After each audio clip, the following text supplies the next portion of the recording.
Hello, everyone. My name is Clément Gignac, Chief Economist with iAIM Financial Group, and welcome to this second edition of iAIM Weekly Falls series. This week, live from my home here, we will talk about investing overseas. Where are the opportunities? Over the last decade, U.S. Stock market has performed so much compared to the rest that some people forget the benefit of the diversification. But now, with the most likely scenario, Biden to be elected, maybe it would be a game changer regarding the US dollar, probably more regulation, higher taxation for Wall Street, a little bit more hostile. Who knows? We will see. But I think the timing is very, very good that we could talk about that. And we have a very special guest to talk about that. It's my colleague, senior portfolio manager on the international equities. Pierre Chapdelaine. Pierre have 25 years experience in the business. He has been portfolio manager at the Caisse de dépôt placement before joining iA in 2008. He will talk about that in the next 20-25 minutes. This is the same basically logistics, and during the summer it's more conversation. And if you have any question for Pierre, do not hesitate to use the chat box, and I will do my best to to forward the question to Pierre. On that note, welcome Pierre, and you have the floor. Oh, thank you, Clément. It's always obviously a very cherished moment for us to get access to such a big audience that you have. Obviously, very loyal, obviously crowd of obviously advisors and investors.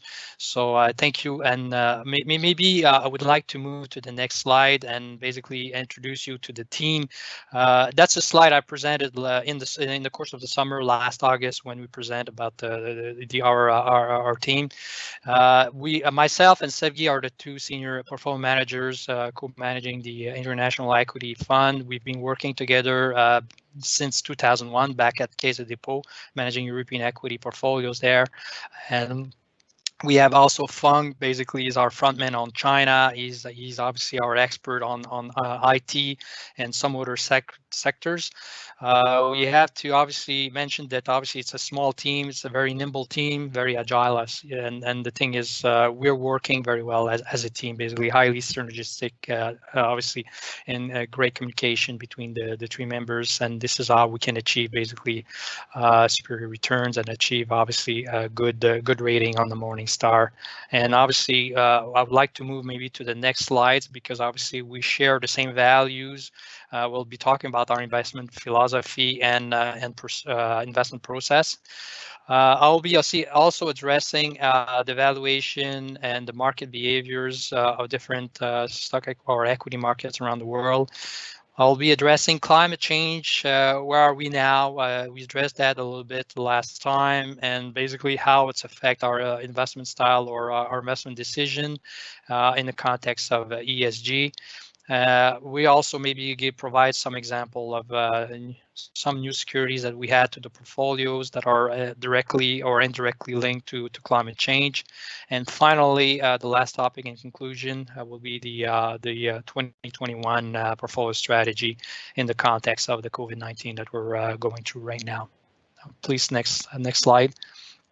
Okay, investment philosophy, as I mentioned, obviously the team obviously share common values, investment philosophy and processes. We obviously about our mandates obviously is outside North America. Our GARP style, obviously, we've been very obviously true to our style. We never change our style, investment style around the style box since inception of our first fund here at iA back in 2008. We also run a concentrated portfolio, always between 65 and 75 names, because obviously our philosophy is when we had a new name to the portfolio, we have to have every name that we had to our portfolio has to move the needle in terms of portfolio performance. But obviously, portfolio construction is important for us. This is how we diversify risk in the portfolios. So we also now, obviously, we have new discipline funds. We monitor what we call the tracking error of the portfolio. We're trying to maximize what the information ratio. This is obviously a new indicators or a new indicators that we monitor to optimize portfolio construction and derive the best value for our investors. And in the last segment of the philosophy is really taking into account global diversity, environmental, regulatory, macroeconomic factors, and different teams that basically we put forward that we believe in the long run will add basically portfolio. Because we're GARP investor, we look at that very attentively. So next slide, please. I mentioned in the agenda that I would like to maybe address obviously the performance indicators, the different index, and we realize, and this is something that we discussed last time, the U.S. equity market has handily outperformed the rest of the world, not only Europe, but also emerging markets and Asia Pacific. And we see it on the basis of cyclically adjusted P ratios. And we're going back to 1990 here. Obviously, the crossover line has been taking place, let's say, in 2010, 2011. So soon after the Great Financial Depression, we saw big, obviously, gaps spreading up. And it's been ongoing. We thought that obviously there will be an end to it, but because of the current sanitary conditions around the world, that has not taken place yet. And maybe we're trying to explain why we think we may have achieved the end of that gap. And obviously the bottom part is the relative basis. So next slide, please. So we were looking at U.S. versus the world ACWI, which is the All Country World Index of the MSCI. Now we're going to specifically focus on Europe. Since the last 10 years, it's the equity risk premium of the European equity market versus U.S. has just exploded for many reasons. We had political issues regarding Brexit, the Greece situation. Obviously, Italy was a big problem. We have COVID-19, obviously earlier, and obviously that basically occurrence happened earlier in the United States, and that was a little bit out of control. So I also put a lot of pressure. And the thing is, there's still a lot of skepticism out there about the European Union. A lot of people call it the European Disunion. Obviously, this project, obviously, that was started in the 80s, will not last forever. It will disseminate it. Now we see with the example of UK leaving the European Union, and a lot of people are speculating eventually will be other countries. We don't believe so. And the thing is, for many reasons, why we have trends out there that telling us that we're basically getting more of the countries included in the fiscal and the monetary process within Europe. So we'll see that later in the next few slides. Very interesting and very disturbing as well. Never realized that it's a 1 century low when you check your historical data back to 1 century, the underperformance. I'm just curious, since you manage an international portfolio, you have exposure as well to emerging market. What about China? Yeah, China is for us, obviously, as you know, and I will address that in the portfolio strategy. And we've been obviously that was basically let's say a lifesaver for us, because we are allowed to invest in China up to 15% of our portfolio. That's in our investment policy with our core funds. And the thing is, obviously, China has performed U.S. as a matter of fact. When you look at the CAC 300 year to date, up 23% in Canadian dollar. And the valuation, despite this outperformance, is still very attractive. If you look on a long-term basis, it's still trading at 20% discount to the ACWI, the All Country World Index by MSCI. So when you consider that Chinese is on its way to eventually become a developed economy, or eventually will make it to the developed equity markets, it's still obviously part of the emerging markets right now. but that's why there is a discount factor there. But the thing is, China is the second largest economy, and its economy, as a matter of fact, is one of the few economies that will show a positive GDP this year. So for us, again, it's been a lifesaver because we've been investing. We believe in the right sectors, in the right stocks. We're still very bullish on China. I'm going to explain it later on. There's many other factors that will influence the performance of the Chinese market in the long run. Next slide.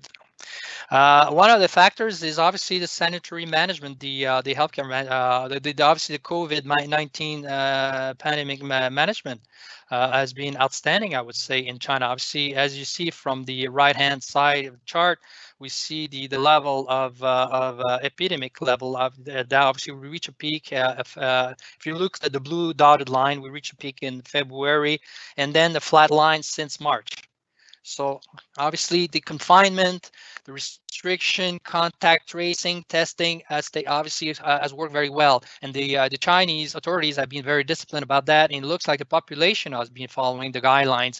I guess up to a certain extent, with no choice. When we compare that to the United States, even Canada or Europe, there has been a lot of, laid-back situations in certain regions, and that obviously showing up what we call second, third wave here of COVID-19 pandemic.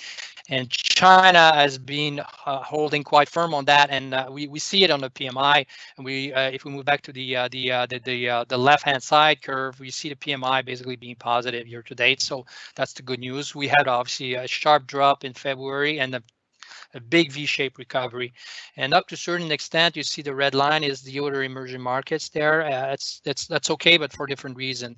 And Brazil, you see the red line on the right-hand chart. The number of cases are rising because obviously we're going into the spring and summer season in Brazil, and we're going the other way here in terms of season factors. That's one of the reasons why Europe and I guess in US we have obviously the infection rate are going up again. So. Next slide. That's another factor. We see the long-term potential in China, and the participation rate from individual and local institutional investors is still relatively underpenetrated when you compare it to the United States. So that's something that that should give us some kind of comfort in the long run. Next slide. Also, we're investing in domestic Chinese company, but we were also investing. Obviously, most of our investment in Europe and in Asia Pacific, developed Asia Pacifics are within what we call very large multinational, and that's something we pay attention because we like multinational that have diversify exposure by region and by subsectors. And we realized that if you were a large multinational in developed markets, let's say United States or Europe or Japan, and you massively invested in Japan, you would have been rewarded over the last 5 years. You see from 16 to 21 here, those companies that have had very good exposure to China and also emerging market have done much better than the multinational who have elected not to take a big presence in China. So also it's a winning strategy here. Interesting. You will be back to China later on if you want the Q&A, but just curious, shifting topics with the most likely scenario, Mr. Biden to be elected. How do you see things and the impact on the international equities or international market? Sure. Yeah, that's a good question. We have this next slide. I think it's very interesting, and because this is a correlation or basically the beta effect of what we call a blue sweep in the United States. So if we have Biden, we have Congress and the Senate basically taking control, that could be very positive for Europe and emerging market in terms of beta. Obviously, that would do well. Obviously, I've talked about the equity risk premium in Europe. Obviously, when Trump came in 2016, he changed the whole basically global trade. Obviously, he didn't want to have to do anything with multinational trade agreement. He wanted to trade country by country or basically bilateral trades agreement. That's all he was caring about. That create a big havoc, I guess, within Europe and emerging market. Obviously, you want to get out of the World Trade Organization. You don't want to buy into any of these rules. So that was a big, let's say, like some kind of a hurricane for the global trade, and obviously the first to be impacted were Europe and the emerging market. We believe that an election by obviously Biden would be more subdued. I think it would take a more obviously pragmatic approach about the existing trade agreement with Europe. I'm not sure yet about China. Obviously, I understand that Trump likes to call Joe Biden Sleepy Joe because of his views and his approach when he was with Obama on his trade agreement that they had with China. We'll see what Joe Biden will do as a White House policy, but clearly maybe the Democrats in the House were not. They're still very hawk on their approach with China, but that's another factor. The other factor is that the environmental policy. We haven't discussed that, and this is something that I understand the Trump has been trying to press on Joe Biden, and also it's been pressed during the debates between Mike Pence and Kamala Harris about their environmental policy. There's a famous policy, it's called the New Green Deal or Green New Deal. This is pretty much the equivalent of the Green Deal in Europe, and this is a massive, obviously, green program that will probably trigger about $2.2 trillion, and that includes a lot of stuff, but will put a lot of pressure on the fossil energy sector within the U.S. And to finance this big program, obviously, the U.S. will have no choice but to raise corporate income tax, potential personal income tax, and maybe rising gasoline tax to finance these big programs, to put those incentives in place to move to a greener strategy here.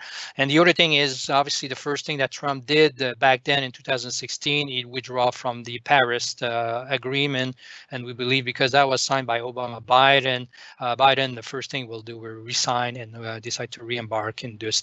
And this is obviously for climate policy, global climate policy, that would be a big plus. But the thing is that would put some kind of equity premium on the U.S. Equity market because of all these factors, we believe. So next slide. So obviously, yeah, climate change. This is what, based on obviously the Paris Climate Agreement was looking for, limiting the obviously the temperature, the global temperature, by 1.5 degrees Celsius by 2050. And the trend line here on the left-hand chart shows you that we're going to reach that based on the current basically initiative taking place and obviously put in or implemented. We're going to achieve. Well, we're going to get to the plus 1.5 by 2040. So clearly the current initiatives and implementation of those initiatives are not enough to abide by the 1.5 in 2050. So a lot more needs to be done. But the thing is, Europe is already taking obviously serious action on that. And obviously it would be, let's say, welcome to see United States resigning the Paris Accord and basically starting to put in place initiative. So this is something that cannot be avoided. Next slide. Yeah, so last time we spoke, we talked a fair bit about the European Green Deal, and there's really 5 main pillars. Last time we addressed the renewable energy sector, so electric utilities mainly. We also talk about a little bit about buildings and e-mobilities, and this time around we'll be addressing hydrogen. Why is that? Because e-mobility is one thing for you can have an electric car, but for other type of industry, the electric battery is not an option from a technological point of view. From an economic point of view, it just doesn't make sense. It's really hard to store electricity itself. It has to be converted in some kind of a gaseous or liquid form, and hydrogen seems to be the way forward. So there's different type of technology where basically you can convert water into hydrogen. It's still very expensive today, but obviously with the big obviously electric infrastructure put in place in Europe, the policymaker in Europe think that's something that is achievable. One of the also pillars important is obviously buildings, the residential and non-residential real estate market. obviously we'll need to address basically their energy efficiency on that segment. So we're talking insulation. We're talking about some people having to replace their whole, let's say, oil or coal furnaces into either electric or something that is cleaner in terms of heating system. So that's something to pay attention to. So next slide. So this is a practical example. This where we're already seeing those long haul transportation truck. Obviously, the lithium-ion battery is not an option. It just doesn't make sense. So what we found out is that they think it's possible to convert either methane from natural gas into hydrogen, which is not 100% clean. We call that gray hydrogen, or potentially blue hydrogen if you can do what we call carbon capture.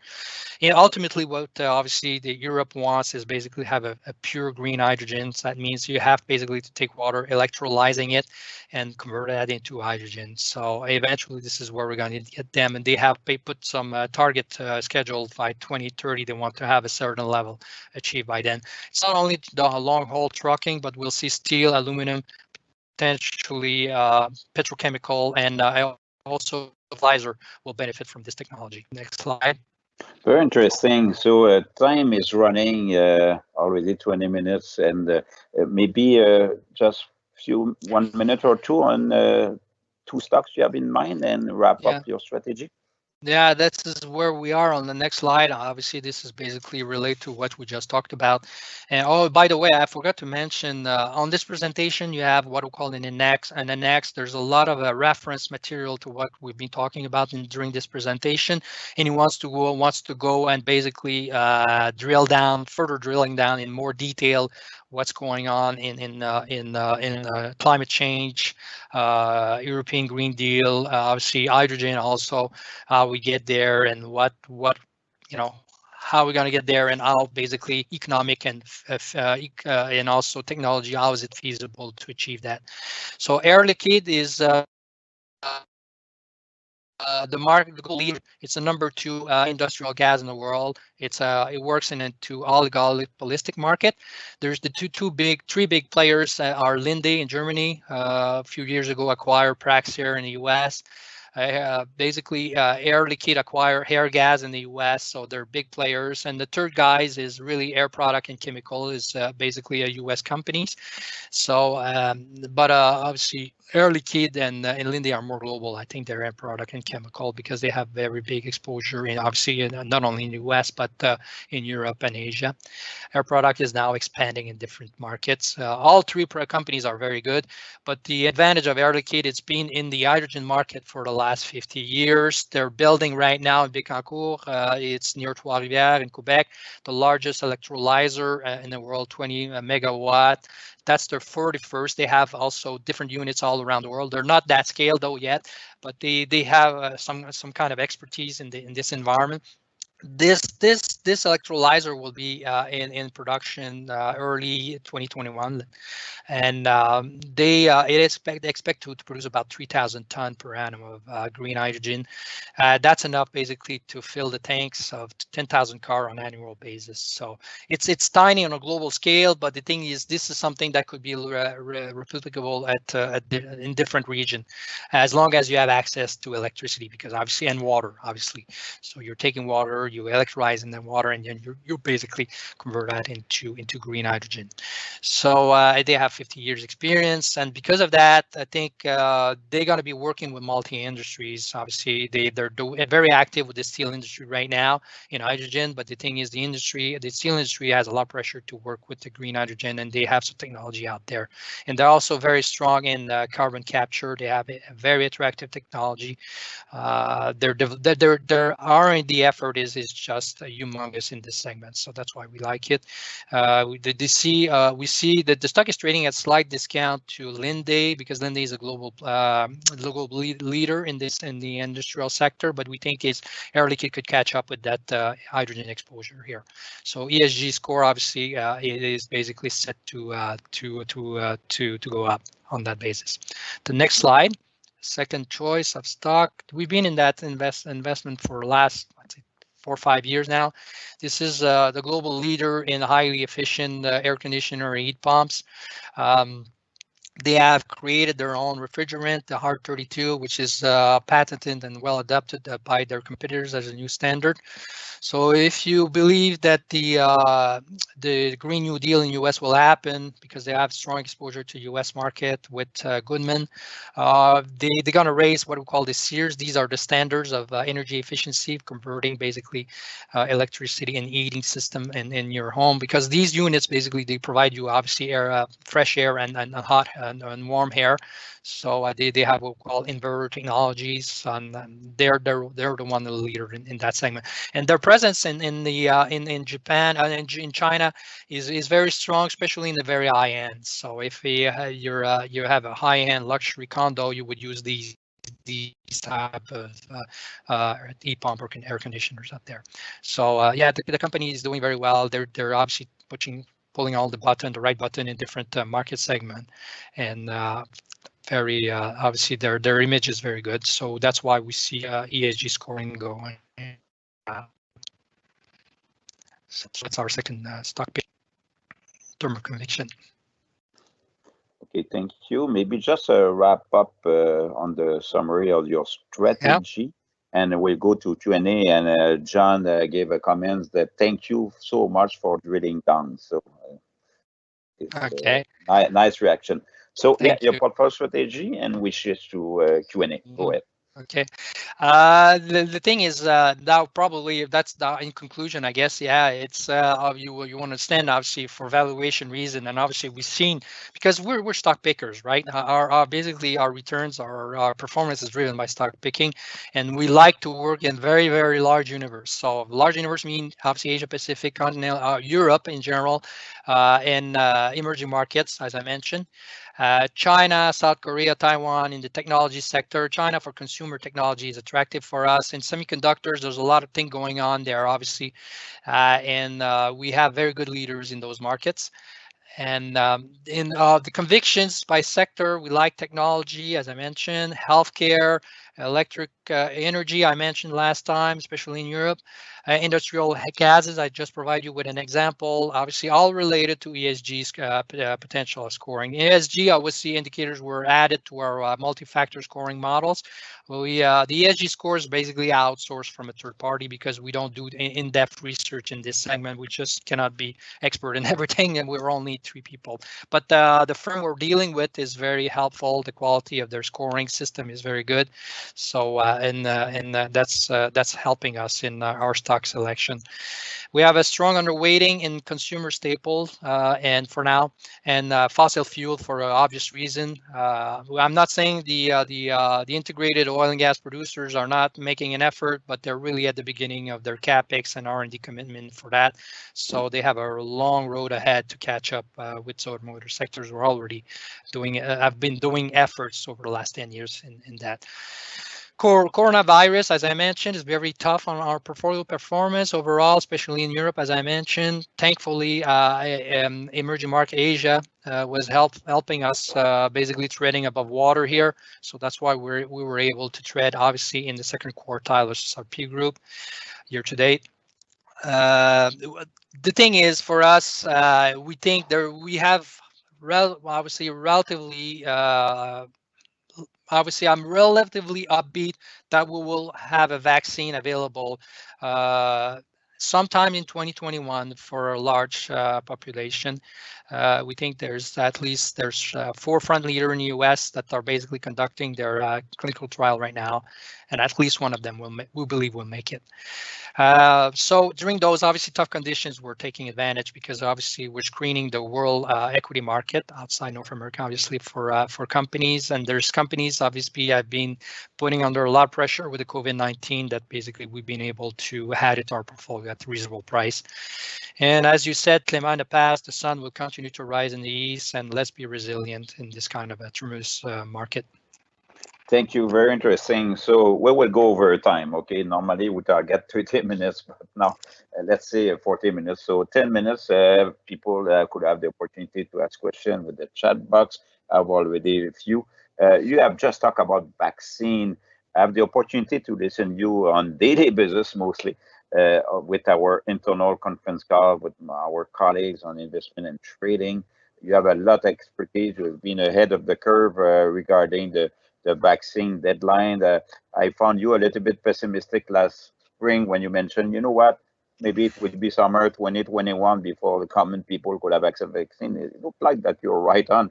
Could you, in 1 minute or 2 minutes, just wrap up where we are, talk a little bit different Yeah. companies at the same Yeah. time? Yeah. Let's see. In fact, I could have been a lot worse, more pessimistic than that. But the thing, in fact, what's going on for us, for general population, there's new technologies out there in terms of vaccine. The common flu vaccine is not would take some. Obviously, the common medication for different type of vaccine in the past could take up to 4 to 5 years. Now, potentially, we could have an approval by year end. So that means 1 year. So already we've made tremendous inroads in the vaccine development here.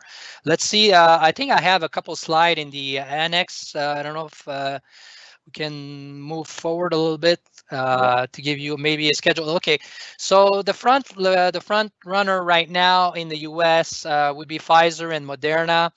Pfizer is basically partnering with a biotech in Germany called BioNTech. We are shareholder of BioNTech in one of the conviction fund, as a matter of fact. We are also shareholder of AstraZeneca. AstraZeneca and Johnson & Johnson share the same technologies. These are called adenovirus vectors. As opposed to Pfizer and Moderna, they're working on different technologies we call messengers, RNA, or recombinant nucleic acid technologies. Unfortunately, AstraZeneca and Johnson & Johnson were halted or paused by the FDA in their large phase 3 trials in the US because they had severe adverse event. In case of Johnson & Johnson, we don't know exactly what happened. And in case of AstraZeneca, something happened to one of the volunteer in the UK. They got some kind of transfer myelitis. And but it was found out in the UK by the UK regulator that was not necessarily proven to be related by the vaccines. So within a week after I think it was, I believe, mid-September, within a week, AstraZeneca was able to resume their trial in the UK, South Africa, and Brazil. In the case of Johnson & Johnson, we don't know what's going to happen. We don't know what type of disease this volunteer got. We just found out today that AstraZeneca will be able to resume their trial in the U.S. By the FDA, well, by different source of the FDA. That wasn't a Reuters, so that's a good news for AstraZeneca in the U.S. trial.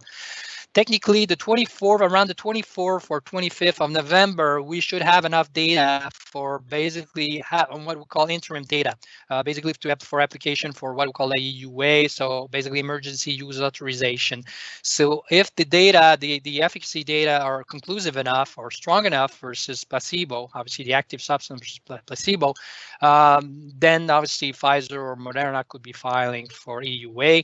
The thing is, the FDA needs obviously 2 months of follow-up in terms of safety. That's why we're waiting in the case of Pfizer. Pfizer could probably have applied earlier than that, but they said they have to abide by the new rules put in place by the FDA in terms of basically getting the data on safety.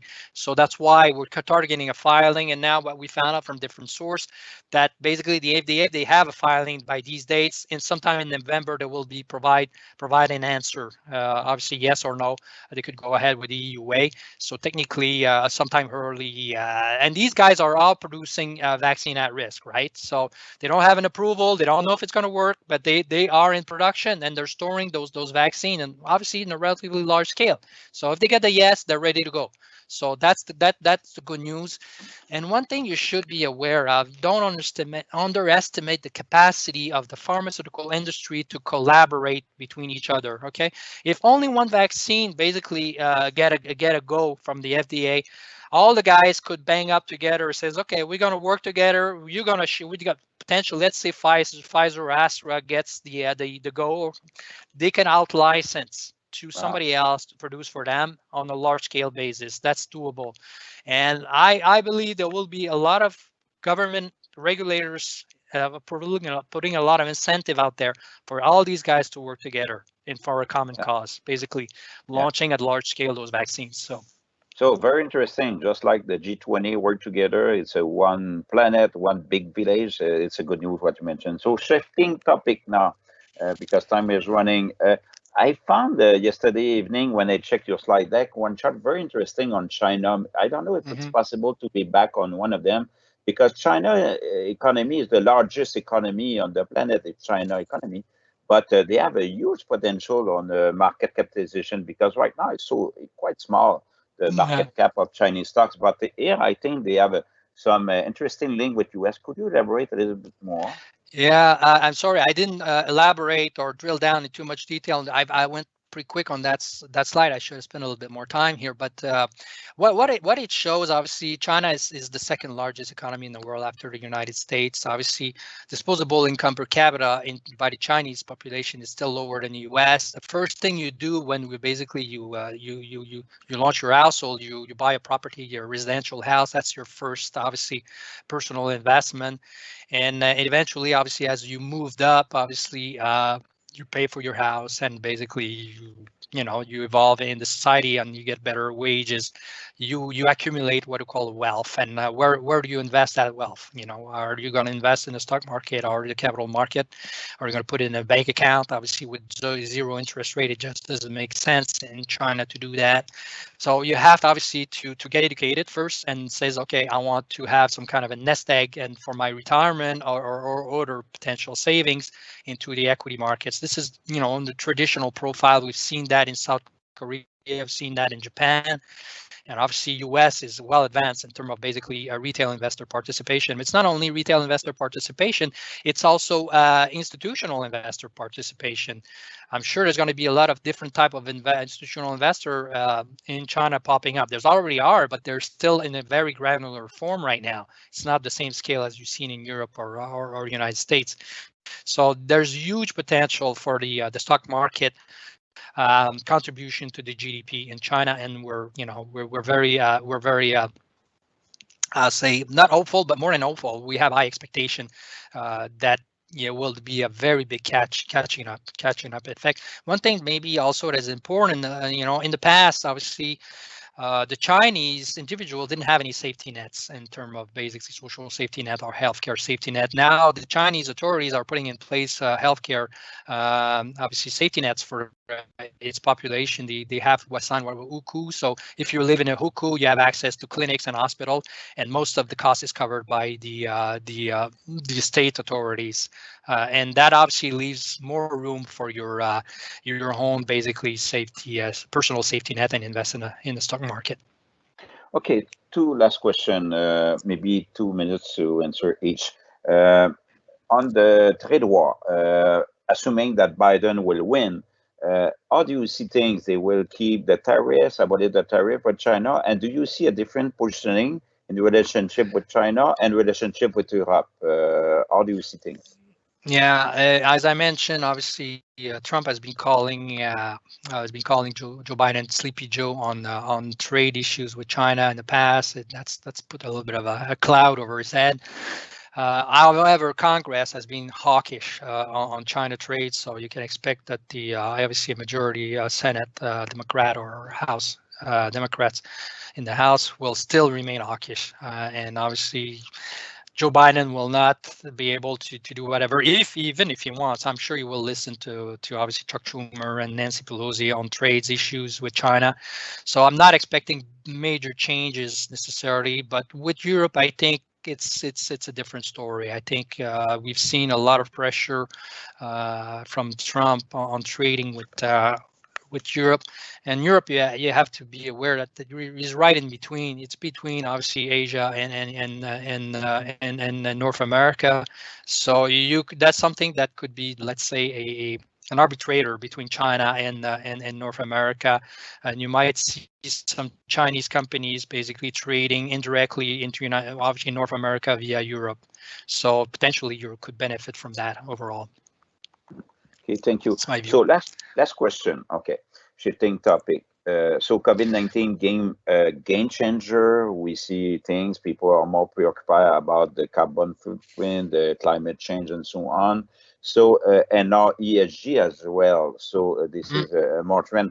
Is it fair to say that European company are ahead of the curve compared to US company? Could you Yeah, elaborate a little bit on that? And that's we can. that's that's absolutely That's absolutely true. Obviously, many big institutional investor like the Norges Investment Bank, which is one of the largest sovereign fund in Europe, basically owned by the Norwegian, obviously authority, basically get their money from the oil industry, from basically the revenue from the oil industry. But the thing is, Norges obviously is reducing heavily their carbon exposure.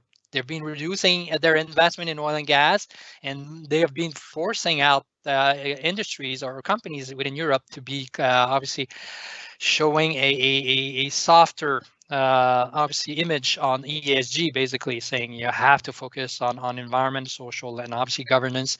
And we've seen a big change all over Europe. I mean, that's something that because we're investing in Europe, so we know we meet a lot of companies, and basically in their slide decks, all the companies now have 4 or 5 pages of presentation about ESG. What kind of effort initiative do they have on ESG? If you read an annual report for European companies, there's a whole section on ESG. That's something you don't necessarily see from a US-based company, because obviously with Trump in power, the incentive or to aggressively moving forward with greener greener approach of your investment in US has not been rewarded necessarily. So that wind of change obviously is taking place. We've seen that in Canada. I'm going to see I'm talking to my peer groups within Canada, and all of them obviously, many of them are what we call United Nations PRI signatories, and they be embarked in basically ESG investment process in their total investment strategy. So, and this is exactly what we're doing. So for us, I think in Europe, and because of we are close to Europe, international equity investors, we've been obviously embarking in the same trend, and that's going to happen also in eventually in the US. That's going to catch up, I firmly believe. So thank you. It's so fascinating with all your expertise, your background. I think we could have continue for another hour and would be very interesting. But unfortunately, we have to stop here. Hoping you enjoyed the experience again, Pierre. And Sure did. that okay.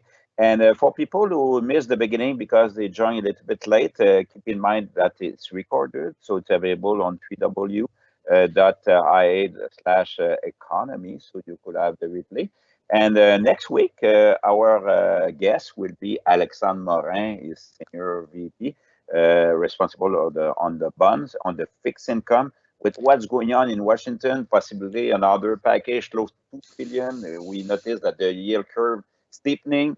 In fact, you check between the 5 year, the 30 years already, the steepening yield curve since 2016. So something going on.